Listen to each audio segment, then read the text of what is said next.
Bonjour à toutes et à tous, c'est Jérémy et bienvenue pour cette nouvelle vidéo. Alors, erreur lors de la connexion sur votre site ou blog WordPress. Panique à bord. Que faites-vous? Imaginez que vous ne pouvez plus accéder à votre blog, à votre site et à votre interface WordPress. C'est un peu la panique, n'est-ce pas? Eh bien effectivement, oui, parce que du coup, votre site n'est plus en ligne. Alors ça peut être dû à plusieurs choses. La plus probable, c'est un problème de connexion entre la base de données et WordPress. Donc comme vous ne pouvez plus accéder à votre interface WordPress par votre lien d'administrateur normal, il va falloir aller dans l'administration, dans votre hébergeur. Donc par exemple, si vous êtes chez OVH, il faut aller sur le site OVH dans votre interface client. Donc je vais vous montrer ça tout de suite, c'est parti.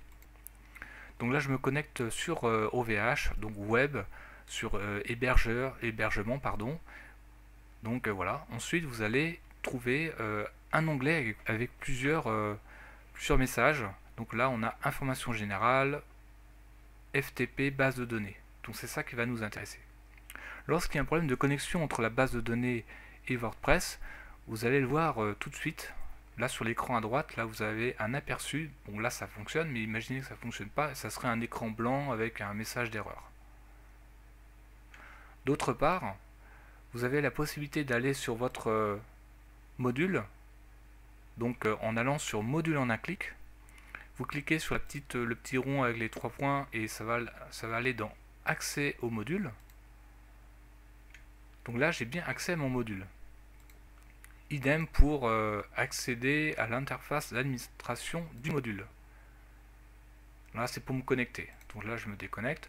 Donc en fait, si ça ne marche pas, si vous cliquez ici et que vous ne pouvez pas aller dans votre WordPress, et ben vous le voyez tout de suite ici. Donc accéder au module et accéder à l'interface d'administration du module. Et comme je vous le disais précédemment, dans information générale à droite, eh bien vous ne verrez plus l'aperçu de votre site blog WordPress. Alors, donc il faut aller dans base de données.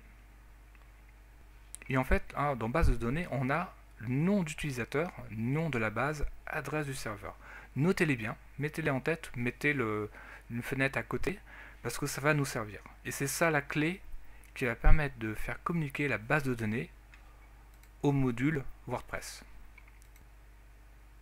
Puisque vous ne pouvez plus, vous avez eu comme message d'erreur, souvenez-vous, erreur sur la database connexion. Alors, ce qu'on va faire, on va aller dans le FTP. Donc vous avez un lien FTP SSH. Et là à droite, on a restauré une sauvegarde et FTP Explorer. On va cliquer sur FTP Explorer. Donc là, on va se connecter avec le nom de la base. Et vous allez mettre un mot de passe, sachant que vous pouvez modifier le mot de passe. Soumettre. Donc là, je suis sur net2ftp. Donc là, on a plusieurs lignes qui correspondent à des données en fait de votre site dans les dossiers système. Donc je vais cliquer sur www répertoire et sur mon répertoire Jérémy Bourillon. Et on a accès à des sous-répertoires. Alors ce qui va nous intéresser, c'est wp config.php. C'est cette ligne-là. Il y a également au-dessus wp-config sample.php. Et en fait, on va aller sur la droite, sur éditer. Et là, on rentre dans le code PHP. Donc là, voilà, on a le début du code.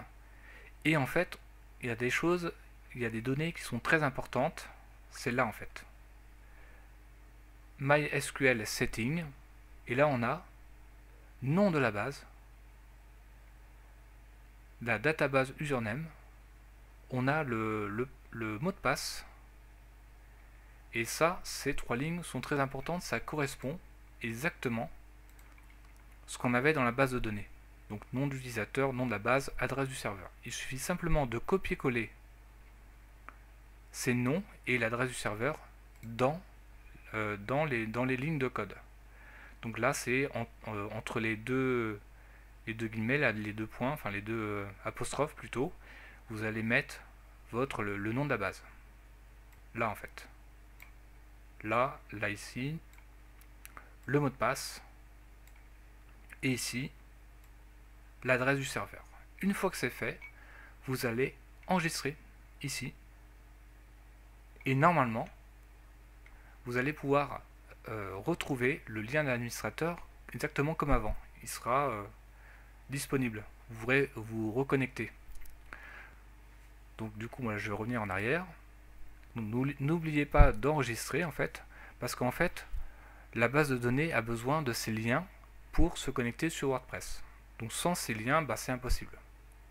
Donc c'est sans doute ça qui pose problème, qui empêche l'interface.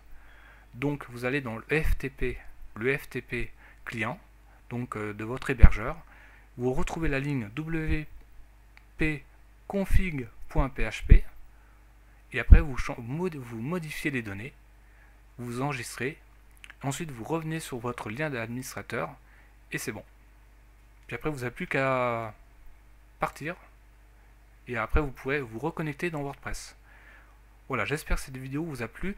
N'hésitez pas à la partager avec d'autres personnes qui pourraient rencontrer ce problème, parce qu'effectivement, lorsqu'on se connecte, on peut plus se connecter sur son interface WordPress, et que WordPress, on a un écran noir ou blanc avec marqué erreur de connexion, ça peut être impressionnant. Et du coup, ça peut dépanner des personnes. Allez, je vous dis à très bientôt.